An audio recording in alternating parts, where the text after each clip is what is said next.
the long inspection table of a Nottingham warehouse, in March of 1879, lay a length of white cotton curtain lace with a row of brown marks running along its lowest folds. Silas Crome, a merchant of 46, lifted it so the whole room could see, and said the fault belonged to his forewoman. The buyers near the door laughed. Florence Ward was 26. She owned no house, no savings, and no name anyone in the trade would defend. In her apron pocket she carried one thing, a white sample strip tied with 3 blue cotton knots, kept since her father's funeral. Crome owed her 11 weeks of wages. What he gave her instead were the keys to his abandoned laceworks beside the River Leen. But what Silas Crome did not know was that the western washroom of that building still held the mistake he had ordered covered up, and finding it would put Florence's own name on crates bound for London. Before we begin, tell me in the comments if you have ever watched the wrong person take the blame. The warehouse belonged to a London furnishing house, and the man refusing the consignment was their Nottingham agent, a careful grey man who kept saying the word unsaleable as if it cost him nothing. 130 lengths had come back off the dray that morning, and when the clerks unfolded them, 41 showed the same trouble. Small brown marks, some no bigger than a pinhead, strung along the lowest folds of the cloth. 300 pounds of finished goods, the agent said, and his house would not take a shilling's worth of it. Silas Crome stood beside the table in a coat that cost more than Florence earned in a season and explained that the washing had been careless, that a forewoman had been allowed too free a hand, and that the woman in question was standing by the door. 40 people turned to look at her. Somebody on the loading dock laughed, and somebody else took it up. Florence did not answer him. She had learned young that a woman who argues in a warehouse loses twice. Instead, she stepped to the table, turned back the folds of the nearest ruined length with 2 fingers, and began, very quietly, to count. 41 stained lengths. Every one of them carried a small tag of blue thread sewn into the corner, the mark her own washroom used for one run of batches, and not another. The clean lengths, all 89 of them, carried red thread or none. Same women, same soap, same bleach liquor, same starch, same frames, same drying loft. Only the blue thread batches had gone brown, and nobody in that room but Florence had noticed. To understand what Florence saw in those brown marks, you have to know where her hands had spent the last 14 years. She had gone into a finishing room at 12 as a clipper's girl, snipping loose threads off machine lace for 3 pence a day, and she had come up through the wash vats and the bleach tubs and the stretching frames, one wet winter at a time. Her father, John Ward, had been a carter, a big slow-spoken man who hauled brown unfinished lace out to the finishing houses and hauled it back white. Once, when a dye house spoiled a whole load and the master took a strap to the boy who had carried the water, her father said a thing she never let go of. "Look at the water before you blame the hands," he said. He was dead now 4 years, his heart stopping between one crate and the next, and the strip of white lace in her pocket had been cut from the last clean order he ever carded. She had tied the 3 small blue knots in it herself, and she carried it the way other women carried scripture cards. What the years had given her was a kind of reading. Grease from the machines sat dark on the surface of lace and crossed the pattern without caring where the folds lay. Bleach burn was a yellow tiredness over whole widths, and burned thread snapped soft between the fingers instead of biting. Bad rinsing showed late, a dull gray yellow that came up weeks after delivery like a debt. Iron got into cloth from water, and it dried brown with hard edges, and it gathered where the water gathered, in the low folds, along the selvage, wherever a wet length had lain against itself. The marks on Silas Crome's ruined consignment had hard edges. They followed the low folds like beads on a string. Florence had seen brown like that twice before, both times near old pipes, and it had nothing on earth to do with careless washing. She said none of this in the warehouse, and the reason was 7 years old and still tender. At 19, she had worked at a bleach croft off Radford Road, and she had told the foreman there, a heavy man named Griggs, that a large order had been rinsed short to save coal. He shrugged at her. When the goods yellowed in the buyer's storeroom that autumn, Griggs stood before the master and blamed the women at the vats, and Florence, whose widowed mother ate on Florence's 9 shillings a week, stood in the row with the others, and held her tongue while 2 of those women were turned off without characters. She had told herself ever since that she had been given no choice, and she had never once believed it, so she knew the cost of silence. The cost of speaking she had never been allowed to price, and she was going to spend the spring and summer finding out. Silas Crome moved fast when money was leaking. Within the week, the finishing rooms by the Leen were shut, the boiler cold, the doors chained, and word given out that Crome and Company would finish its goods at Hollis's across town, where the discipline was better. The women were paid off short or paid off with promises. Florence was owed for 11 weeks, £6 12 shillings at her forewoman's rate of 12 shillings, and she went twice to the counting house on Pilcher Gate to ask for it. The first time, a thin clerk named Rimmer said Mr. Crome was engaged. The second time, Silas received her himself, was courteous for 4 minutes, and offered a settlement prepared in advance, £1 2 shillings in coin, and the rest made up in goods, namely the fixtures, tools, and stock lying in the closed works, which he described as property of considerable value. Rimmer drew up the bill of sale on blue paper. It listed the vats, the tubs, the rollers, the frames, the tables, the racks, and all goods now lying on the premises, conveyed to Florence Ward in settlement of wages owed. Rimmer signed as witness and dated it, and Silas signed with the small flourish he used for papers that cost him nothing. Florence folded it into her pocket next to her father's lace, knowing exactly what had been done to her. Silas had paid an 11-week debt with a building full of failure, and there was already a story going around the lace market that Ward was the woman who had ruined the London order. But the building itself was never his to hand over, because the building belonged to Mrs. Harriet Bell, a widow of 61 who owned 4 properties along the Leen and collected her rents personally, in a black coat, on the quarter days. Silas had surrendered his tenancy with a full quarter's rent unpaid, a fact she mentioned at their first meeting the way other people mention a death in the family. She received Florence in her front room in Basford, read the bill of sale through twice, and then studied Florence for an uncomfortably long time. "You want the rooms," she said. "I want 6 months," Florence said. "There are 2 rinse lines in that building, and I only need one of them to be honest." Harriet Bell did not ask what that meant. The terms were strict, and Harriet wrote them out herself. 6 months at £4 the quarter, £1 down, and the balance of the first quarter within 6 weeks. No subletting, every repair at the tenant's cost, and the tenancy void if the rent ran late by so much as a market day. Florence paid the £1 out of Silas's coin, which left her with 1 shilling and 10 pence, a bill of sale, an iron key, and a lie to take apart. She went in alone the first morning, which anyone who knew her could have predicted. The work stood back from the lane behind a wet cobbled yard, 3 stories of red brick gone black with 50 years of coal smoke, tall windows so dirty they gave back no light, and a slate roof that sagged over the western wing like a blanket thrown over a chairback. The loading doors had warped and had to be lifted on their hinges. Inside, the cold carried a wet brick smell with old starch underneath it, and iron water lines crossed the damp walls on rusted brackets, sweating at every joint. On the ground floor stood the 2 lines of wash and rinse vats, east and west, with the dressing tubs and hand rollers between them. Above were the stretching frames, tall wooden things like the skeletons of beds, and the mending and clipping tables under the windows. At the top, under the slates, ran the drying loft with its rails and shutters, and on shelves in the far corner of the second floor lay the things Silas had been most eager to be rid of. The rejected stock, hundreds of yards of brown spotted lace folded away in paper, worth £300 the day it was finished, and nothing the day it came back. Florence stood a long while between the 2 rinse lines with her breath showing, her father's sentence going around in her head. There were 2 waters in this building.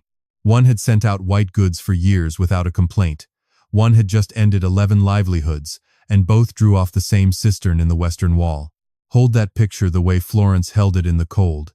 The same women, the same soap, the same bleach, the same cotton lace, and 1 batch in every 3 coming home ruined. If you think you already know where the trouble slept, keep your guess and see if you are right, because Florence walked past the answer every morning for 2 months. Before she could afford to ask a question, the building had to earn. Maggie Doyle arrived on the second morning, without being sent for, wearing a man's coat and carrying her own scrubbing brushes. She was 47, a lace mender of 30 years, and she had run the giving out of homework for the Crome rooms so long that she knew 4 dozen finishing women not by their faces but by their stitches. She had been paid off with nothing. She looked up at the black brick and delivered her opinion of the premises, of Silas Crome, and of Florence's intention to scrub 3 floors alone, in that order. "You were always a fool for doing things alone," she said. "It is your one failing, and I have watched it since you were 15. Annie Shaw came the day after, brought by Maggie and half against her own will. Annie was 18, a clipper and runner from the closed rooms, quick with figures in a way that had never earned her a farthing extra, and afraid of Silas Crome to the point of crossing the street when his gig came up. She stood in the doorway turning her shawl in her fingers and asked whether Mr. Crome could have the law on them for being there. Florence laid the bill of sale and the lease flat on the inspection table and let the girl read both papers through to the signatures. It was, Florence guessed, the first time in Annie's life that anyone had answered one of her fears with a document. They spent the next 9 days taking the works apart with their eyes. Florence bought a 6-penny notebook, and they went room by room in the cold. 2 wash vats on the eastern line, sound. The eastern rinse vat, sound, its cock stiff but whole. 2 wash vats on the western line, one cracked along the lip. The western final rinse vat, sound to look at, fed by its own branch line off the cistern. 9 dressing tubs, 7 usable. 2 hand rollers wanting new felt. 11 stretching frames, 4 with sprung rails. The loft rails whole. 2 shutters gone. 3 mending tables. 1 clipping table. The long inspection table. The folding racks. The slates over the western wing let rain in along one course, and in 6 of the tall windows the panes were cracked or missing. Annie wrote the counts in columns. Maggie priced the mending in her head as they walked and said the figure aloud each evening, more than they had. It was Annie who found the finishing book. Shoved in behind the folding racks with a pressed fern between 2 of its back pages, left there by some clerk nobody could name. The book held every batch through the rooms for 2 years. The date in, the marking thread, the vats used, the date out. Florence chalked a plan of the lower floors large on the washroom wall, and had Annie read the entries aloud while she traced each batch's road with one finger. Wash, bleach, rinse, dress, stretch, dry, mend, clip. Red thread batches, eastern rinse. Blue thread batches, western rinse. Month after month, and when the ruined London order was entered in January, every length of it had gone through the west. Annie set the dates in a column of their own, and there it stood. The stains had a birthday. Nothing marked before the middle of January had ever come back. Everything after it that touched the western vat had. The eastern line came first, because the eastern line owed nobody an apology. They scoured the 2 eastern vats with sand and soda, scrubbed the rinse vat until the brushes went soft, flushed the line through, and fired the boiler on coal. Silas had not thought worth carting away. The chimney had not smoked in 2 months, and within the hour the smoke drew a visitor across the yard. A broad old man with his right hand carried stiff against his coat, who remarked that if they meant to run that boiler without cleaning the gauge glass, he would as soon watch from the lane. This was Samuel Pike, 58, a pipe fitter and boiler hand with 20 years in and around the property, until a falling casting crushed 3 fingers and ended his lifting days. He lived 2 streets off, with a brother in Derby he mentioned and never visited. He knew the building's water the way Maggie knew Stitch's, where the cistern sat, which lines drew off it, which joints wept in a frost, and he asked no wage Florence could not pay. A fire to sit by, and 6 pence a day when there was 6 pence, to tell them what not to break. For lace, she went to Thomas Kemp. Kemp was 55, a machine holder in Radford with 4 lace machines in a long shed and a standing quarrel with every large merchant in the city, and for 20 years John Ward had carded his brown lace and never shorted him a yard or lost him an hour. Florence stood in his counting room and asked to buy a small lot of unfinished curtain lace for coin, and he looked at her a while over his spectacles. "You have the look of your father about the eyes," he said. "If you have his habit of paying as well, we shall get on." She spent £1 4s, very nearly the last of everything, and the eastern line went to work. If you had stood in that yard through the fortnight, you would have heard the works fill up with sound again, the boiler coming up to pressure, the slap of wet lace against the vat side, the creak of the frames taking tension, Maggie muttering that she had bleached lace before Florence was weaned.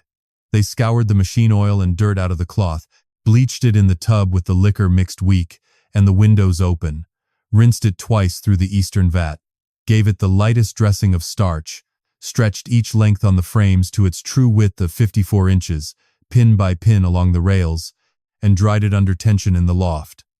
Then they mended, clipped, inspected, and folded. Against every finished length, Florence laid her father's sample strip with the 3 blue knots and matched white against white. 12 curtain lengths came off the frames without one mark among them, and that night Florence slept 11 hours for the first time since March. Mrs. Eleanor Pritchard bought all 12. She was a curtain maker of 53, with a shop off Carrington Street, sharp about money, and she turned every length over at her own counter, held two of them up against the window glass, and paid £2 8 without being asked twice. "If you can keep this white through the summer," she said, "I know a London buyer who is sick to death of being sold rubbish." The balance of the quarter's rent went to Harriet Bell 2 days inside the 6 weeks, counted out on the table in Basford and counted again. Harriet wrote a receipt in a copperplate hand, and observed that the last tenant had never once paid inside the term. On the walk home, Florence bought a 2-penny loaf from Bess Talbot, who was 60 and sold bread from a basket at the corner of the lane on Fridays, and for one evening the whole enterprise looked almost simple. Then Florence did the foolish thing, and it is fair to say the account book drove her to it. The shelves upstairs held better than 800 yards of stained lace that was hers on paper and worthless in fact, and she had a building that ate coal, 3 people looking to her, another quarter's rent already walking toward her, and a purse that £2 8 had made thin instead of empty. If even half those marks would lift, the stock upstairs could fund the whole revival at one stroke. So for 3 nights running, alone, she worked on the worst of it. She soaked lengths in sour, worked at the marks through soft cloth, bleached 2 lengths a second time with the liquor weak, rinsed them through the honest Eastern water, and hung them in the loft. And the marks lightened. Some faded to pale shadows you would need daylight and suspicion to find. She stood in the drying loft at 2 in the morning telling herself it was working, and a woman who has been publicly ruined can tell herself such things very persuasively. The lace corrected her. On the 4th evening they stretched one of her rescued lengths, and as the rails took up the tension the cloth gave way across a whole hand's breadth with a small dry sound, like a sigh. The fine net ground between the pattern had been asked to bear one treatment too many, and it had stopped being strong. Maggie, who had said nothing for 3 days, which from Maggie was an act of violence, folded the torn length once and set it in front of Florence. "Sat up 3 nights alone with sour and a prayer," she said. "And you, a forewoman. You would take the skin off any girl who did the same behind your back, and well you know it." Florence looked at the tear a long time, and then made herself say 2 things aloud, to make them binding. The first was that the stained stock would finance nothing. Whatever had put the brown into that cloth, the cloth would not survive being argued with. It would be sold as seconds, openly marked, at a second's price, or not at all. The second truth was worth more. The marks had lightened under treatment and then crept back as the lengths dried, faint but rising out of the cloth as the water left it. Grease did not behave that way, and neither did bleach burn. That was metal carried in water, showing itself as the cloth dried, the way rust comes up through cheap paint. And there was exactly 1 line of water in the building that the blue thread batches had drunk from, and the red thread batches had not. She took 2 clean glass jars home that night and washed them until they squeaked. What she did next she did slowly, in the open, with witnesses, because she had spent 7 years learning what a truth is worth when only one poor woman holds it. On a Monday morning in June she filled 1 jar from the cock of the eastern rinse line and 1 from the cock of the western branch, in front of Maggie and Annie, and tied red thread around the neck of the first and blue thread around the neck of the second. Annie wrote the day and the hour in the new book, and the 2 jars went side by side on the sill of the inspection room window. By the next morning the eastern jar was as it had been poured. The western jar had grown a fine reddish film across its bottom, and when Florence lifted it to the light and turned it, the film stirred and rose into the water like smoke, and settled again when she set it down. Maggie called it what it looked like, which was rust. Then came the strips. Florence cut 2 clean cotton strips from the same bolt, soaked 1 in water drawn from each line, and dried them side by side on a loft rail. The eastern strip dried white. The western strip dried with a faint tea-colored breath along the fold, so slight you might have missed it, unless you had spent March being blamed for it in front of 40 people. Then Florence took 1 length of Kemp's lace and cut it in 2, and marked the halves with thread. Both halves were scoured in the same vat, in the same hour, and bleached together in the same tub. Then 1 half was rinsed through the east and 1 through the west, and both dried on the same rail the same afternoon. The eastern half came down white, as the day it was bleached. The western half came down with small brown flecks strung along its lowest folds. The January trouble born again in miniature, in front of 4 witnesses. Annie wrote every step, with the dates and the hours, and Florence made her read the whole record back aloud, so that it would be a record and not a story. She showed the jars to Samuel Pike, and Samuel got up off his stool by the boiler without a word and walked to the western washroom, to a run of boarding low on the wall where the branch line came off the cistern, and stood in front of it with his ruined hand held against his coat. "I fitted that branch," he said. "In December, 10 weeks before they shut the doors. I should like to show you what I fitted, and then I should like to show you a piece of paper I have kept in a tin behind my clock." It took a borrowed crowbar and most of an afternoon to open the housing, Samuel directing, Florence and Maggie lifting, Annie holding the lamp.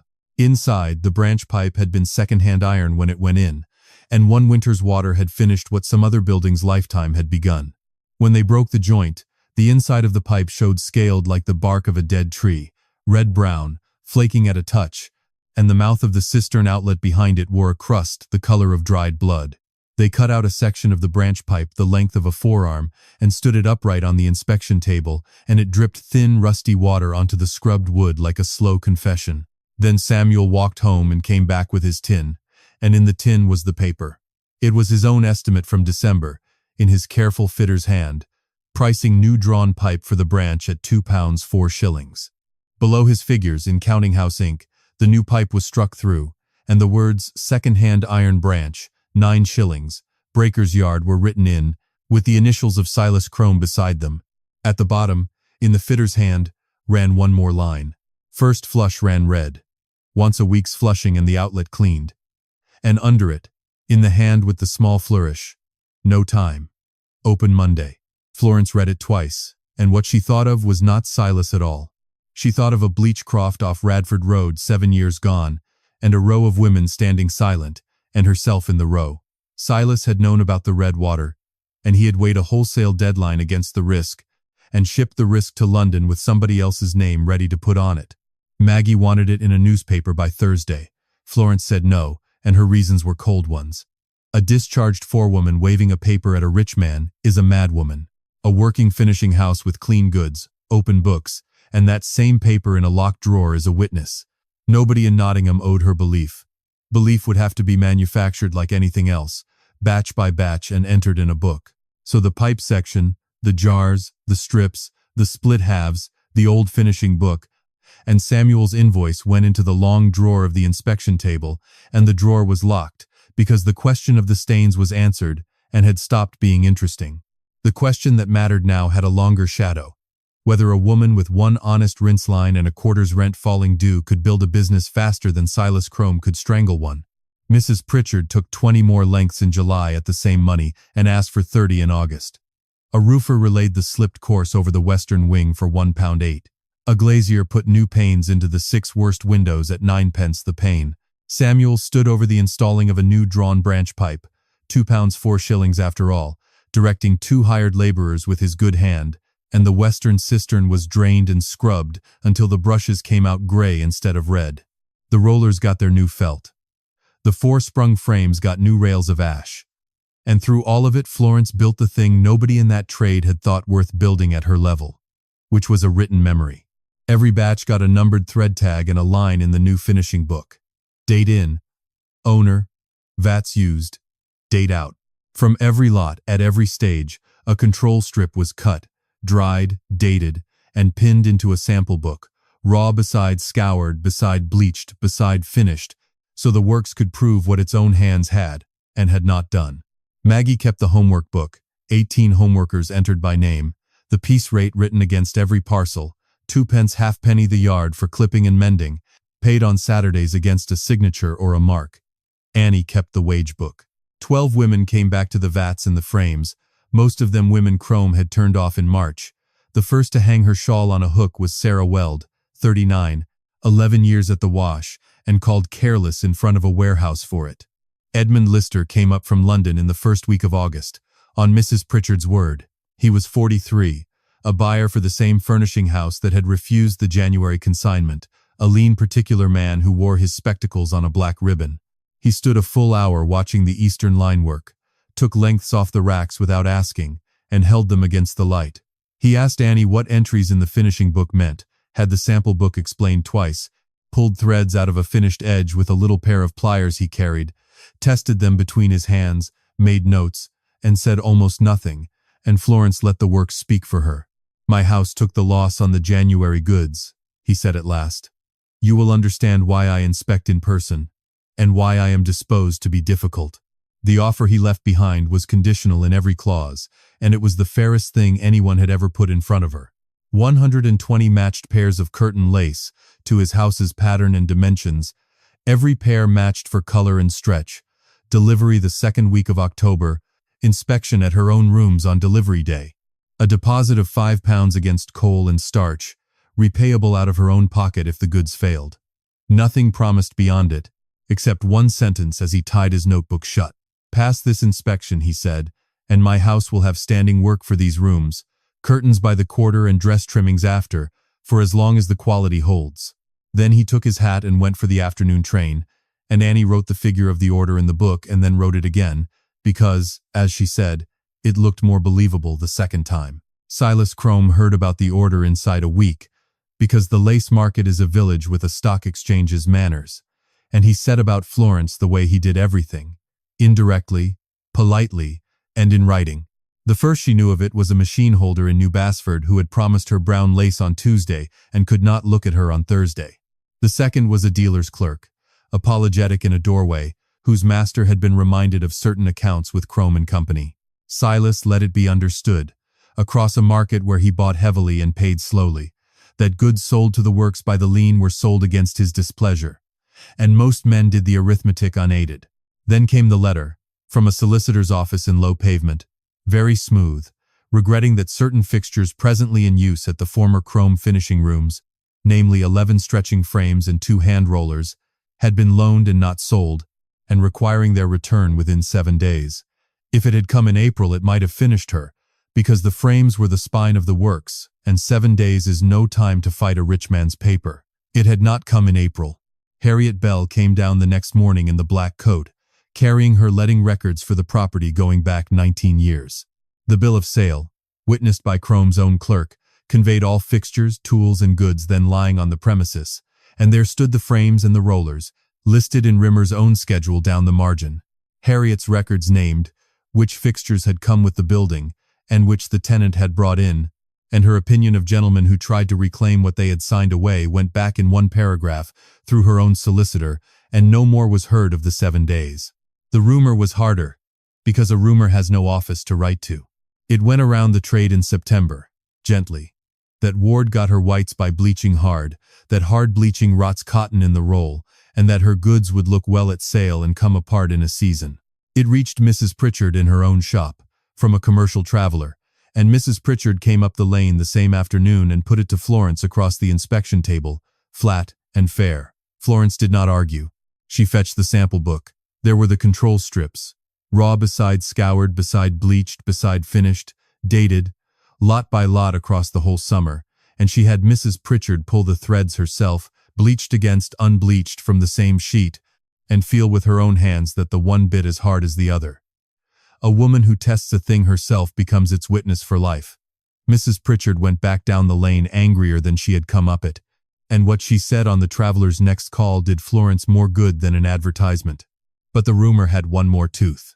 Word came back through Kemp that Silas had written to Lister's house in London, wondering whether the house knew the January history of the person now contracted for its October curtains, and offering, as the injured party in that affair, to attend the inspection himself. And Lister, being the kind of man who would rather have every claim and every claimant in one room with the goods on the table, wrote back that Mr. Crome would be welcome. Florence understood it exactly. Silas was not coming to watch an inspection. He was coming to watch a failure, and to be seen standing next to it when it happened. It was Kemp who kept the order alive that month. With 2 dealers closed to her and the deadline standing, Florence needed more brown lace at one time than she had ever bought, and she could not pay for it until Lister's house paid her. She walked to Radford with her books under her arm and laid the whole position in front of Thomas Kemp. The order, the deadline, and the exact size of the whole, £4 short of the lace she needed. He listened. "Crome squeezed me on price for 10 years, he said. "It would be a pleasure to be paid out of his mistake. You shall have the lot on a month's credit, and if your goods fail I shall lose my money and enjoy none of it, so do not fail." Through late September the works ran at a pace it had not known in years, both lines going, because 120 matched pairs in 5 weeks was beyond the Eastern vat alone. The Western line had its new pipe, its scrubbed cistern, and a fortnight of clean jar tests behind it, and Florence had watched those jars come up clear morning after morning before she let one length of the Lister order near it. A carter of 51 who whistled the same 3 notes all day, and had no others, brought Kemp's lace down in 4 loads. The vats steamed, the frames filled, the loft smelled of clean starch, and for 11 days the enterprise ran the way she had imagined it in March. On the 12th day she was matching finished pairs against her father's strip in the raking light of the inspection window, and she stopped. Along the lowest fold of a west-rinsed length, faint as a thing seen through smoke, ran a line of brown flecks. She fetched 3 more lengths from the same lot, and 2 were flecked and 1 was not. And she went through the finishing book with Annie at her elbow, and the answer stood in the columns in the girl's own neat hand. Every flecked length, western rinse. Every clean length, eastern. The new pipe had been in 6 weeks. The cistern had been scrubbed to the brick. The jars had stood clean for a fortnight. And the cloth was speaking anyway, and cloth does not lie to spare anybody's feelings. It was Florence herself, walking the Western line at 10 that night with a lamp, who found the shape of her own mistake. The jar tests had been drawn from standing water, drawn gently, a gallon at a time. Production drew hard, hours at a time, the full weight of the cistern moving through the outlet, and the outlet was the one piece of that system nobody had ever taken apart. The pipe beyond it was new. The cistern above it was clean, but behind the outlet's flange, in the elbow where the fitting turned through the wall, the sediment of the bad winter had packed down and stayed, out of reach of any brush, quiet under a gentle draw, and stirred awake the moment the line worked hard. She had done, she made herself observe, the very thing Silas had done in January. She had fixed what showed. The lot on the racks was 31 pairs, the flecks were faint, and the delivery stood 11 days off. She sat alone with the lengths a long hour that night, and the argument in her was one she was never proud of.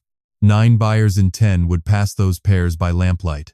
London was far, winter was coming, wages were owed Saturday, and Kemp's credit hung on this delivery. She knew exactly how such reasoning sounded in a superior's mouth. She had seen it initialed at the bottom of a fitter's estimate.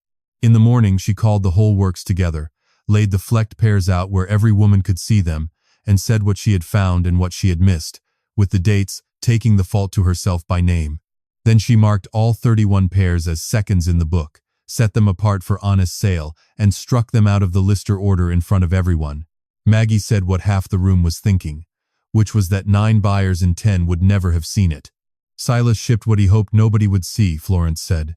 If I do it once, I am Silas with less money. Nobody argued with that, and the works turned itself around inside a day.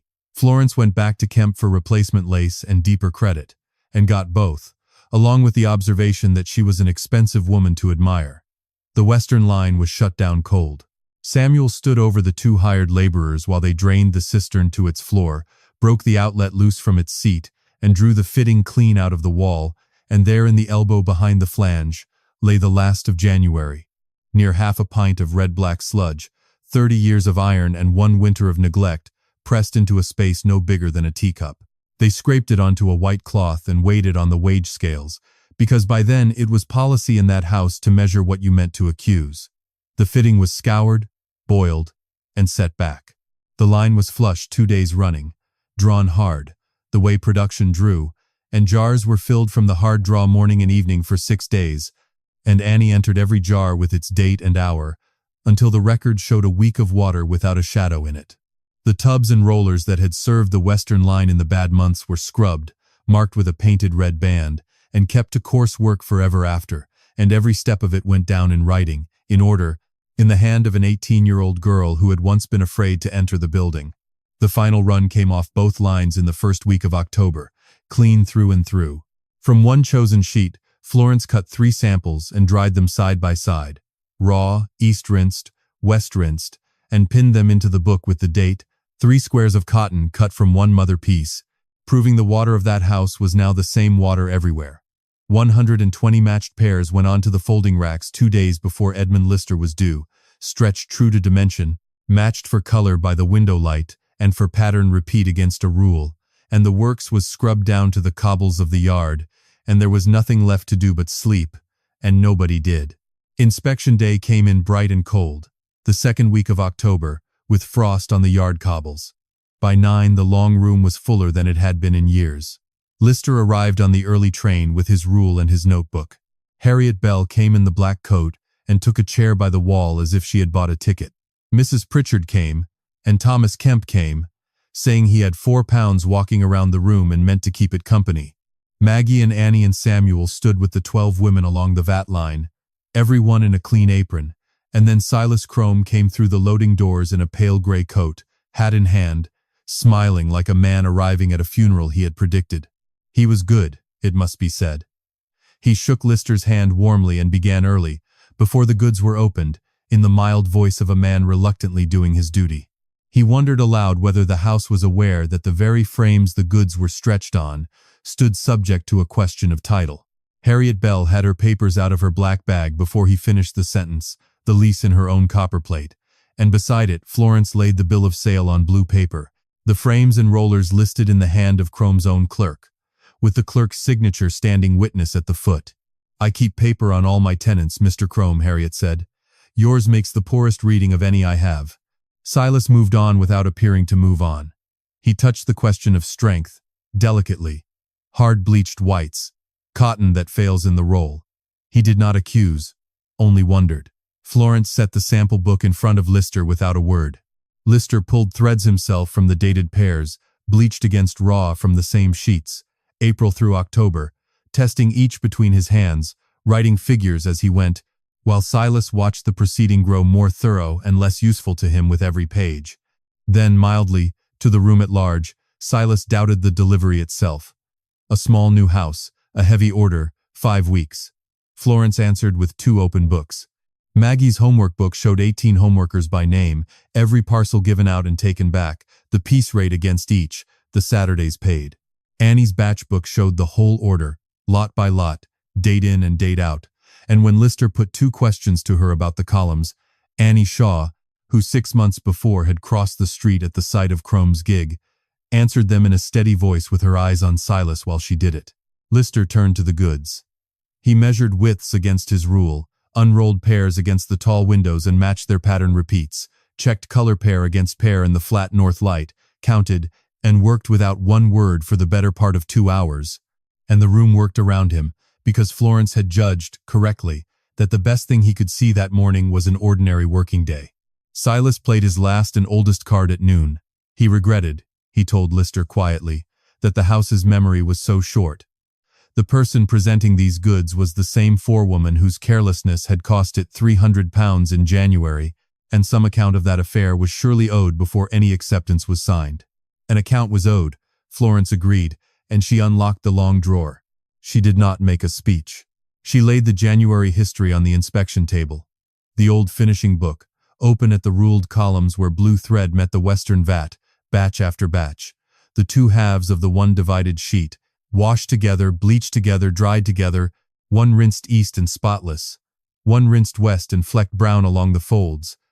The 2 jars, with the fine red silt still keeping to the bottom of the blue, threaded one, the forearm of second-hand branch pipe, standing upright, scaled inside like the bark of a dead tree.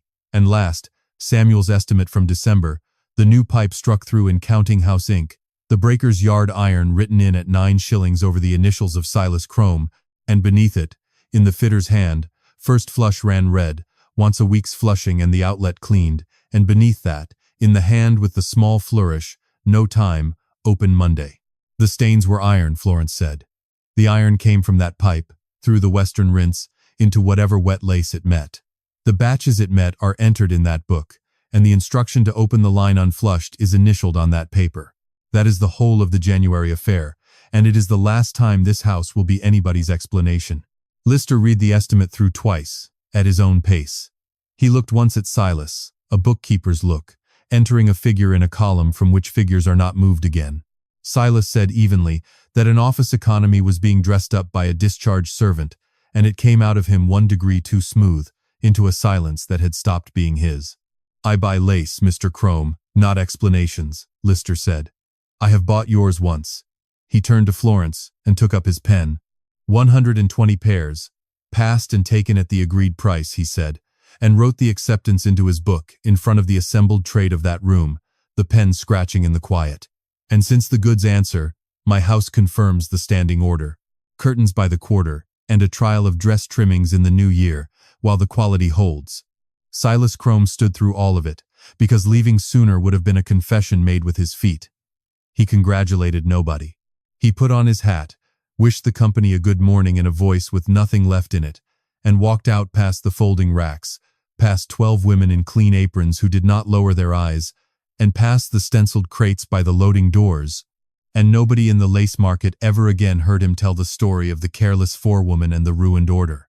On the Saturday following, Florence paid wages out of the house's first London money, full rate, entered in the book, each woman signing her name or her mark against the sum, and to the women Crome had turned off in March she paid over, on top of wages, every week of the arrears he had left them owing, to the farthing, because she knew to the day how long 11 weeks could be.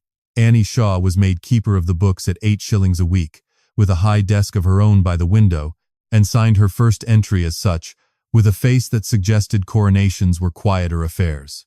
The rent went to Basford on the quarter day, early. Kemp was paid inside his month, and Dan Foley carted the first crates away down the lane, whistling his 3 notes, each crate stenciled in black letters a man could read from across the street. Ward Lace Finishing, Nottingham. Look at the water before you blame the hands, her father had told her, meaning she had always supposed, dye houses and drays. It had taken her half a lifetime and 1 ruined winter to hear the size of it. Above the new desk she pinned the white sample strip with the 3 blue cotton knots, cut from his last clean load, and it hung there from that week on as the house standard, the white that every order out of those rooms had to answer to before it saw a crate. On a wet evening at the end of October, anyone walking the lane along the Leen could have looked up and seen the tall windows of the 3rd floor lit from inside, and hanging across them, drying under tension, curtain lace of a white that had no business in that soot-black brick, rank on rank of it, like frost on a coal heap. Down in the boiler house, Maggie Doyle was feeding the fire, 1 handful at a time, with the work's old piece-rate cards, the anonymous ones that, for 30 years, had numbered women instead of naming them, while 2 floors up, in a book under a lamp, stood every name in the house, written out in full, with wages against each one. Florence Ward was 26 years old, and in March she had been a byword in the lace market, owed £6 12 shillings, and handed a chained door in place of it. She would say, years on, that Silas Crome had settled his debt after all, and paid it better than he knew. The finest bargain of her life was the one the whole trade had laughed at, and she had the paper to prove it, witnessed, in his own clerk's hand.